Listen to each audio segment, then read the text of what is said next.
Vamos abrir a palavra de Deus no segundo livro das Crônicas, capítulo 21, todo o capítulo. Descansou Josafá com seus pais e foi sepultado com eles na cidade de Davi. E Jeorão, seu filho, reinou em seu lugar. Teve este irmãos, filhos de Josafá: Azarias, Jeiel, Zacarias, Azarias, Micael e Cefatias. Todos estes foram filhos de Josafá, rei de Israel. Seu pai lhes fez muitas dádivas de prata, ouro e coisas preciosas, e ainda de cidades fortificadas em Judá. Porém o reino deu a Jeorão, por ser o primogênito. Tendo Jeorão assumido o reino de seu pai e havendo-se fortificado, matou todos os seus irmãos à espada, como também alguns dos príncipes de Israel. Era Jeorão da idade de 32 anos quando começou a reinar, e reinou 8 anos em Jerusalém. Andou nos caminhos dos reis de Israel, como também fizeram os da casa de Acabe, porque a filha deste era sua mulher, e fez o que era mal perante o Senhor. Porém, o Senhor não quis destruir a casa de Davi por causa da aliança que com ele fizera, segundo a promessa que havia feito de dar a ele sempre uma lâmpada e a seus filhos. Nos dias de Jeorão se revoltaram os edomitas contra o poder de Judá e constituíram o seu próprio rei. Pelo que Jeorão passou adiante com todos os seus chefes e todos os carros com ele, de noite se levantou e feriu os edomitas que o cercavam e os capitães dos carros. Assim se rebelou Edom para livrar-se do poder de Judá, até o dia de hoje. Ao mesmo tempo se rebelou também Libna contra Jeorão, porque este deixara o Senhor, Deus de seus pais. Também fez altos nos montes de Judá e seduziu os habitantes de Jerusalém à idolatria e fez desgarrar a Judá. Então lhe chegou às mãos uma carta do profeta Elias, em que estava escrito: Assim diz o Senhor, Deus de Davi, teu pai, porquanto não andaste nos caminhos de Josafá teu pai, e nos caminhos de Asa, rei de Judá, mas andaste nos caminhos dos reis de Israel, e induziste a idolatria a Judá e os moradores de Jerusalém, segundo a idolatria da casa de Acabe, e também mataste a teus irmãos da casa de teu pai, melhores do que tu. Eis que o Senhor castigará com grande flagelo ao teu povo, e aos teus filhos, às tuas mulheres e todas as tuas possessões. Tu terás grande enfermidade nas tuas entranhas, enfermidade que aumentará dia após dia, até que saiam as tuas entranhas. Despertou, pois, o Senhor contra Jeorão o ânimo dos filisteus e dos arábios que estão do lado dos etíopes. Estes subiram a Judá, deram contra ele e levaram todos os bens que se acharam na casa do rei, como também a seus filhos e as suas mulheres, de modo que não deixaram filho algum, senão Jeoacás, o mais moço deles. Depois de tudo isto, o Senhor feriu nas suas entranhas com enfermidade incurável, e aumentando esta dia após dia, ao cabo de 2 anos, saíram-lhes as entranhas por causa da enfermidade, e morreu com terríveis agonias. O seu povo não lhe queimou aromas, como se fez a seus pais. Era ele da idade de 32 anos quando começou a reinar, e reinou 8 anos em Jerusalém. E se foi sem deixar de si saudades. Sepultaram-no na cidade de Davi, porém não nos sepulcros dos reis. Vamos orar. Pai Santo, te louvamos por tua palavra, porque ela nos exorta, ela nos repreende, porque os registros que o Senhor deixou para nós edificam a nossa vida, nos livram do erro, nos mostram, ó Pai, onde nossos irmãos do passado erraram e onde o Senhor quer que nós façamos o correto, Pai. Nós te pedimos que pela atuação do Teu Santo Espírito, ó Pai, que abre o nosso entendimento, que aplica a Tua palavra, nós possamos de fato ouvir a Tua voz, ser edificados pelo Senhor. Corrige então, Pai, os nossos pensamentos, o nosso coração, corrige o nosso mau comportamento e habilita-nos a fazermos a Tua obra constantemente, diariamente, da maneira que Te agrada. É o que nós pedimos agradecidos e humildemente, em nome de Jesus. Amém. Meus irmãos, quando pessoas boas, pessoas que fazem o bem morrem, deixam muita saudade. E isso é bastante visível nos velórios, nos enterros. Quando pessoas de destaque nacional, reis, presidentes, morrem, se foram líderes bons, eles têm alguns dias de funeral.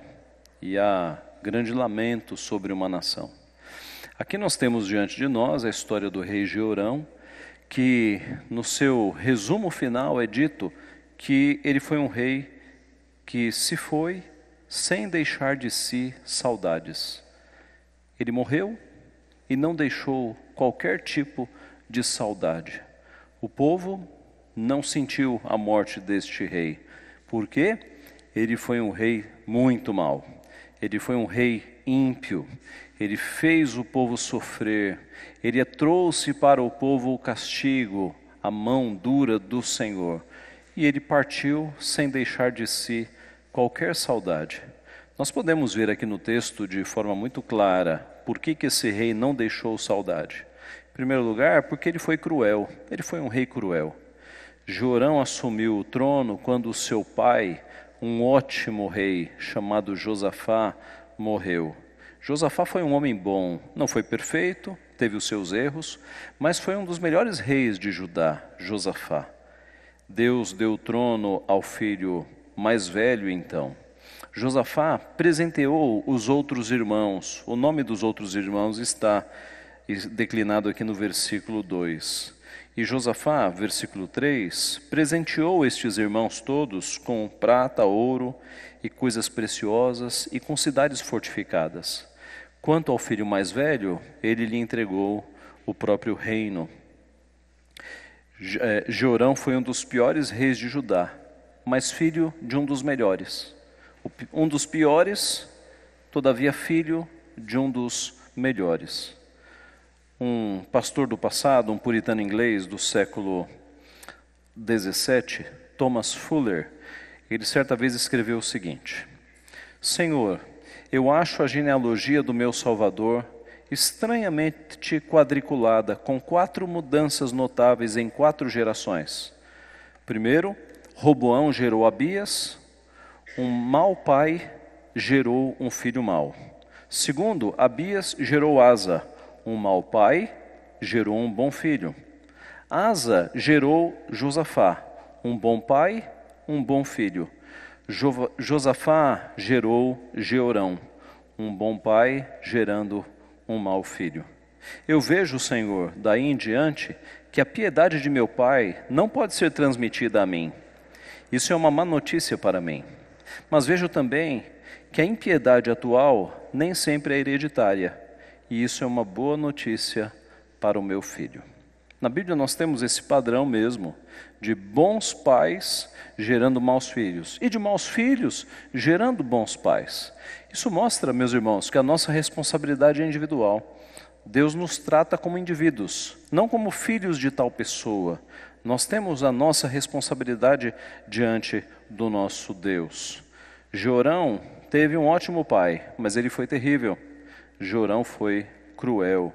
Para se manter no trono, ele simplesmente assassinou todos os seus irmãos, para que não houvesse concorrência, para que ninguém cobiçasse o seu poder. E não apenas os irmãos, ele matou também alguns príncipes do povo.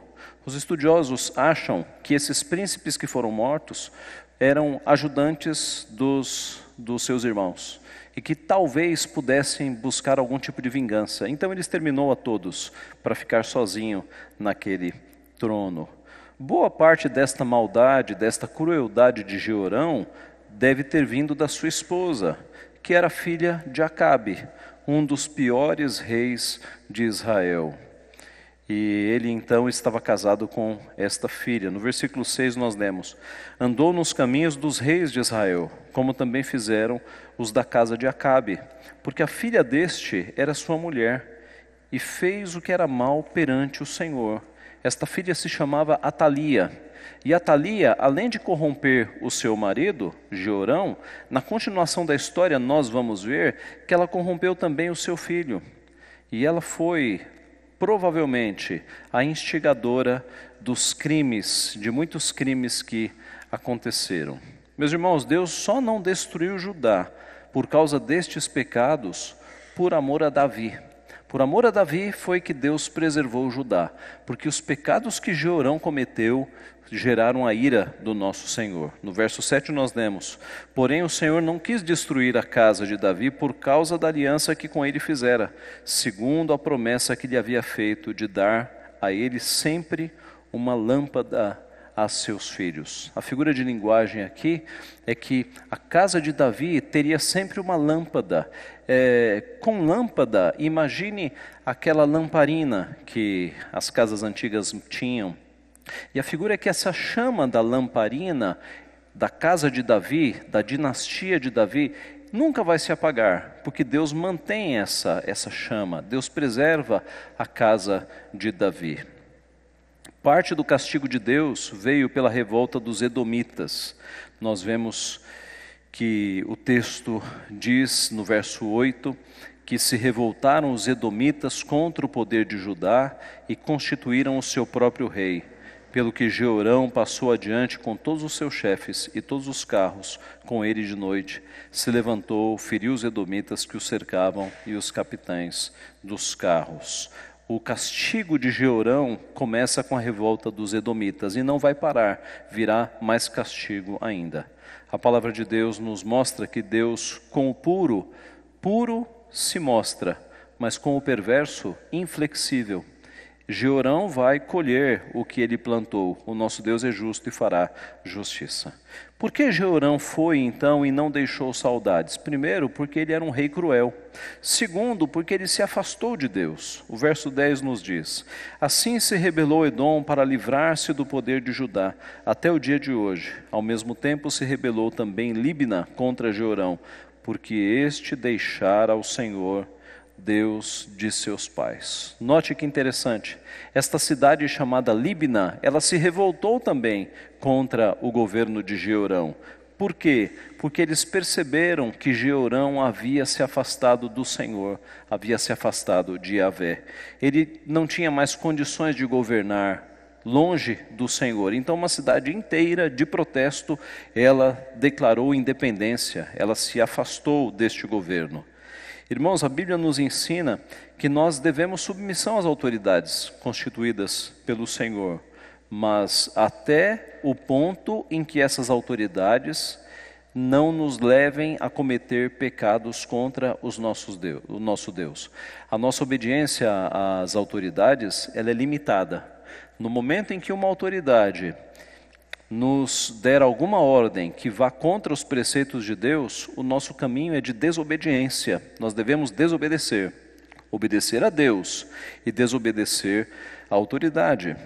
Quando o Sinédrio, aquele tribunal judaico, proibiu os apóstolos de pregarem o nome do Senhor, a resposta de Pedro e dos apóstolos foi claríssima: antes importa obedecer a Deus do que obedecer aos homens.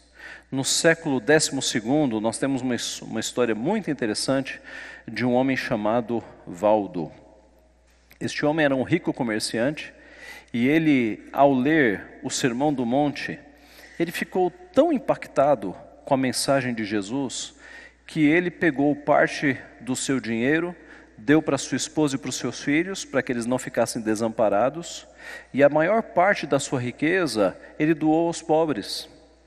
E ele simplesmente vendeu tudo o que tinha e saiu pregando o evangelho pelas ruas. Saiu andando e pregando o evangelho. Alguns dizem descalço, com as roupas do corpo. E isso foi tão impactante naqueles dias que muitas pessoas se juntaram a Valdo e passaram a pregar o evangelho junto com ele. Nasce aí o movimento que na história da igreja é reconhecido como os valdenses. O fato é que o movimento cresceu tanto que alguém foi comunicar à Igreja Católica. Alguém foi até lá para pedir, digamos, o reconhecimento dos valdenses dentro do ramo católico. E a autoridade católica apostólica romana disse que não, que aquilo era uma seita, era uma heresia. Eles voltaram e disseram para Valdo a resposta da igreja. E as palavras de Valdo foram: antes importa obedecer a Deus do que aos homens. E eles romperam com o catolicismo. Valdo passou a ser conhecido como Pedro Valdo, por causa da resposta de Pedro. E aí você tem, no sul da França, então, na cidade de Lyon, 12º século, os valdenses. Um movimento piedoso. Os valdenses, eles decoravam a Bíblia, eles distribuíam os livros da Bíblia entre as famílias, e cada família decorava um livro da Bíblia. Quando vinha a perseguição e queimava as suas Bíblias, eles reuniam as famílias e cada família recitava um dos livros da Bíblia decorado e eles escreviam novamente o conteúdo da Bíblia. Aliás, eles foram perseguidos pela Igreja Católica justamente porque eles liam a Bíblia e pregavam a Bíblia no vernáculo, na língua conhecida pelas pessoas. E isso não era permitido. A Bíblia era pregada apenas em latim e o povo não entendia nada. Os valdenses pregavam a Bíblia na linguagem das pessoas e as pessoas se convertiam, porque a verdade de fato liberta. Assim, meus irmãos, quando o poder estatal, quando o poder do governo, ele se impõe de uma forma em que nos obrigando a ir contra a palavra de Deus, nós dizemos como Pedro e como os valdenses disseram: antes importa obedecer a Deus do que obedecer a homens.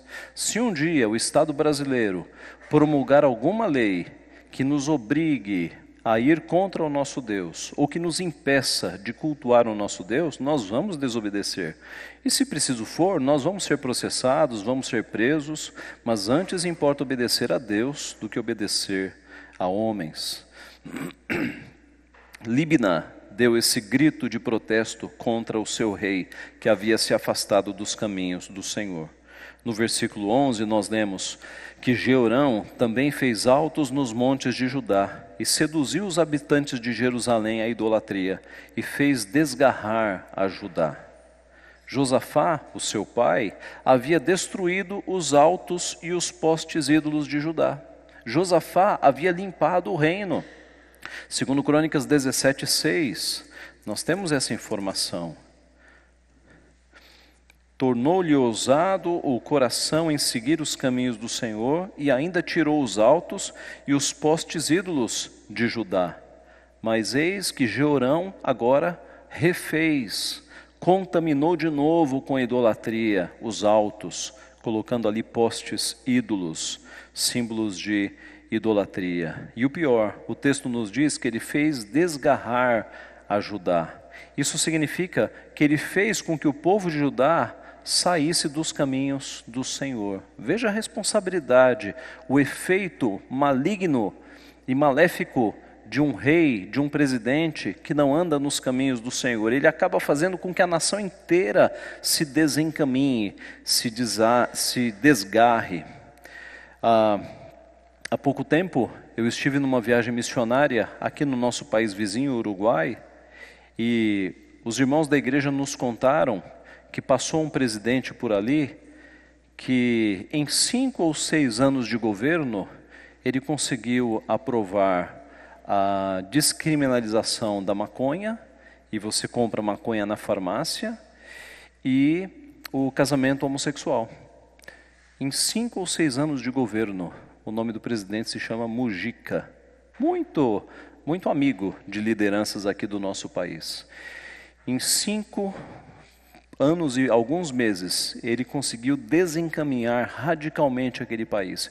E os níveis de violência multiplicaram-se por conta de algumas leis que ele aprovou, esta da liberação da maconha, por exemplo. Meus irmãos, por que Jeorão não deixou saudades? Primeiro, porque ele foi cruel. Segundo, porque ele se afastou dos caminhos do Senhor. E por fim, porque ele foi amaldiçoado. Terceiro lugar, porque ele foi amaldiçoado. O profeta Elias entra em cena nessa história, não pessoalmente, mas ele manda uma carta, um escrito de alerta e de condenação do comportamento daquele rei. Versos 12 em diante, acompanhem. Então lhe chegou às mãos uma carta do profeta Elias, em que estava escrito: assim diz o Senhor, Deus de Davi teu pai, porquanto não andaste nos caminhos de Josafá teu pai, e nos caminhos de Asa, rei de Judá, mas andaste nos caminhos dos reis de Israel, e induziste a idolatria a Judá, e os moradores de Jerusalém, segundo a idolatria da casa de Acabe, e também mataste a teus irmãos, da casa de teu pai, melhores do que tu. Eis que o Senhor castigará com grande flagelo ao teu povo, aos teus filhos, às tuas mulheres e todas as tuas possessões. Tu terás grande enfermidade nas tuas entranhas, enfermidade que aumentará dia após dia, até que saiam as tuas entranhas. Esta carta, ela tem a seguinte estrutura. Primeiro, a apresentação do autor, de quem a fez. Assim diz o Senhor, Deus de Davi, Deus de teu pai. Depois a descrição dos pecados. 3. Primeiro, não andaste nos caminhos de Josafá teu pai e nos caminhos de Asa, rei de Judá, mas andaste nos caminhos dos reis lá de Israel, do reino do norte, que sempre foi um reino terrível. Segundo, induziste a idolatria a Judá e aos moradores de Jerusalém, segundo a idolatria da casa de Acabe. Terceiro, mataste a teus irmãos da casa de teu pai, melhores do que tu. Esse é um destaque, é uma nota muito interessante. Na opinião de Deus, os irmãos de Jeorão eram melhores do que ele. Eram melhores do que ele. Por que que Josafá, um rei tão bom, deu o reino justamente para o pior? Ele era o primogênito. Ele era o primogênito. Ele tinha o reino por direito. O fato é que os irmãos de Jeorão eram melhores do que ele e foram assassinados pelo irmão. E na carta, depois da descrição dos pecados, você tem um anúncio dos castigos, as penas que ele vai receber. E dá para dividir em 3 também. Primeiro, o Senhor castigará com grande flagelo ao teu povo. A ira de Deus vai se abater sobre Judá e não apenas sobre o rei. Segundo, castigará teus filhos, mulheres e possessão. Ele trouxe a ira de Deus sobre a sua família. Os filhos e as suas mulheres pagarão também. E terceiro, agora um castigo específico para Jeorão. Tu terás grande enfermidade nas tuas entranhas, enfermidade que aumentará dia após dia, até que saiam as tuas entranhas. 3 grandes pecados, 3 terríveis juízos. É um Deus justo, meus irmãos, é um Deus justo. Despertou, pois, o Senhor contra Jeorão o ânimo dos filisteus e dos arábios, dos que estão ao lado dos etíopes. Verso 16, 17. Estes subiram a Judá, deram contra ele, levaram todos os bens que se acharam na casa do rei, como também a seus filhos e as suas mulheres, de modo que não deixaram filho algum, senão Jeoacás, o mais moço deles. Então, os 2 primeiros castigos se cumprem aqui com o ataque dos filisteus e dos arábios. Eles atacaram a cidade, levaram todos os bens do rei, levaram seus filhos, levaram suas mulheres. Só Jeoacás escapou. E aí vem o último castigo. Depois de tudo isso, verso 18, o Senhor o feriu nas suas entranhas com enfermidade incurável, e aumentando esta dia após dia, ao cabo de 2 anos, saíram-lhe as entranhas por causa da enfermidade, e morreu com terríveis agonias. Irmãos, nós lemos rápido o texto, mas esse homem sofreu durante 2 anos desta terrível enfermidade. A gente sabe que quando a gente está com dores, parece que cada minuto é 1 hora. Este homem, porque matou seus irmãos, que eram melhores do que ele, porque fez Judá se desgarrar dos caminhos do Senhor, porque refez a idolatria que o seu pai havia acabado, ele sofreu durante 2 anos esta terrível enfermidade. Os textos usados aqui, os termos usados no hebraico, que é a língua em que foi escrito, dão a certeza aos autores que essa era uma doença ligada ao colo, talvez uma colite crônica, uma doença ligada ao intestino. E este homem sofreu durante 2 anos, até que as entranhas do seu intestino saíssem nas suas constantes evacuações. Foi esse o mal que sofreu este homem durante 2 anos, porque os seus pecados foram gravíssimos e Deus o castigou. De Deus não se zomba. Com Deus ninguém brinca, meus irmãos, ninguém brinca. O nosso Deus é justo. Ao final dos seus dias, as entranhas saíram dele e ele morreu com dores terríveis, morreu com terríveis agonias. Ele matou os seus próprios irmãos e ele sofreu pelo que ele fez. O texto termina com cores muito tristes. O seu povo não lhe queimou aromas, como fez a seus pais. Josafá teve homenagens, Jeorão não houve homenagens. Ele não era um homem justo, e 2 anos de doença e a carta de Elias eram suficientes para o povo saber que o seu rei estava sofrendo a condenação de Deus. Foram 2 anos embaixo da condenação de Deus. Por isso não houve homenagens, não houve queima de aromas. O povo sabia que ele estava amaldiçoado, que ele estava sendo castigado pelo seu Deus. Era ele da idade de 32 anos quando começou a reinar, reinou 8 anos em Jerusalém e se foi sem deixar de si saudades. Morreu jovem, morreu com 40 anos, mas sem deixar nenhum tipo de saudade. O texto hebraico não usa esses termos. O texto hebraico diz que ele morreu e ninguém sentiu nada. Triste, não? Morreu e ninguém sentiu nada. A morte dele não foi sentida. Você já pensou no dia da sua morte? Certamente você já imaginou o dia da sua morte. As pessoas ao redor do caixão, e você vê ali alguns nomes, alguns rostos conhecidos, parentes, familiares, geralmente chorando muito, né? Certamente você já imaginou uma cena assim. Jeorão não passou por isso. Jeorão não deixou saudades. As pessoas não sentiram a sua morte. Eles tiveram ainda misericórdia de sepultá-lo na cidade de Davi. O sepultaram junto a seu pai. Isso foi misericórdia. Mas ele não teve a honra de ser sepultado no sepulcro próprio dos reis. Os reis, quando morriam, eram colocados em sepulcros próprios. Ele não entrou naquela galeria. Tamanha foi a desonra com que este rei morreu, porque se afastou do Senhor.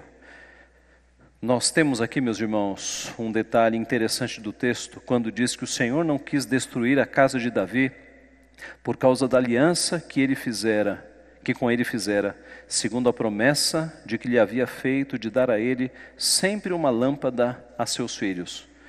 O texto nos mostra que Judá só não foi exterminada porque Deus tinha uma aliança com Davi. E essa aliança, meus irmãos, ela apontava para Cristo, porque é da tribo de Judá, é dessa descendência de Judá que virá o Messias. Foi por isso, por conta desta aliança que prometia um Messias, que Deus não destruiu a nação de Judá. Era dessa nação que viria o nosso Redentor. É interessante que esta lâmpada, ela quase foi apagada no reinado de Jeorão e no reinado de outros reis ímpios, mas ela foi preservada pelo Senhor. E esta pequena chama, ela se tornou em grande luz. Eis que o povo que vivia em trevas viu grande luz. Esta luz se refere justamente ao nosso Senhor Jesus Cristo. Ele declarou: eu sou a luz do mundo. Eis que a pequena chama, ela se tornará, daqui a alguns séculos, a grande luz que foi o nosso Senhor Jesus, o leão da tribo de Judá. Concluindo, meus irmãos, como os reis imperfeitos da Bíblia sempre apontam para um rei perfeito, nós sim temos um rei que deixou saudades. Jeorão não deixou nenhuma, mas tanto os reis bons quanto os reis maus, eles eram protótipos, eles apontavam para um rei que seria totalmente perfeito. E deste rei, o povo de Deus tem saudades, os discípulos de Cristo têm saudades. Quando Jesus Cristo partiu, o nosso rei, os discípulos ficaram tristes, porque eles conviveram pessoalmente, fisicamente com o seu Redentor. Eles aproveitaram durante 3 anos das palavras, dos ensinamentos, da bondade, do amor, da graça do nosso Senhor Jesus Cristo. Vamos fazer uma comparação. Jeorão foi um rei cruel. Jesus Cristo é um rei amoroso. Jeorão afastou-se de Deus. Jesus é Deus e tem comunhão plena com o seu Pai. Jeorão foi maldito. Jesus é bendito eternamente pelos séculos dos séculos. Assim como Jesus deixou muita saudade e a igreja anseia pelo seu retorno, dizendo: Maranata, vem Senhor Jesus, nós, como discípulos de Cristo, podemos ser pessoas vivendo como Cristo viveu, pessoas piedosas, pessoas bondosas, misericordiosas, ajudando a todos que estão ao nosso redor. No Novo Testamento, nós temos exemplo de uma mulher que morreu e deixou muita saudade. Dorcas. O texto bíblico diz que Dorcas ajudou muitas pessoas na sua vida. E no seu enterro, lá estavam as mulheres chorando com as suas túnicas e os seus vestidos, porque elas foram abençoadas por aquela mulher piedosa chamada Dorcas. Dorcas deixou saudade. E Dorcas, meus irmãos, era uma irmã nossa. E assim como Dorcas deixou saudades, se nós vivermos como Cristo quer que nós vivamos, fazendo bem às pessoas, anunciando o Evangelho de Cristo, o dia que nós morrermos, nós deixaremos também saudades. Que Deus nos abençoe, que nós sempre e cada vez mais ansiemos pelo retorno do nosso Rei, o dia em que nós nos encontraremos com Ele. Enquanto esse dia não vem, que nós vivamos como Cristo quer que nós vivamos. Isso gerará de fato saudade nas pessoas. Que Ele nos abençoe. Amém.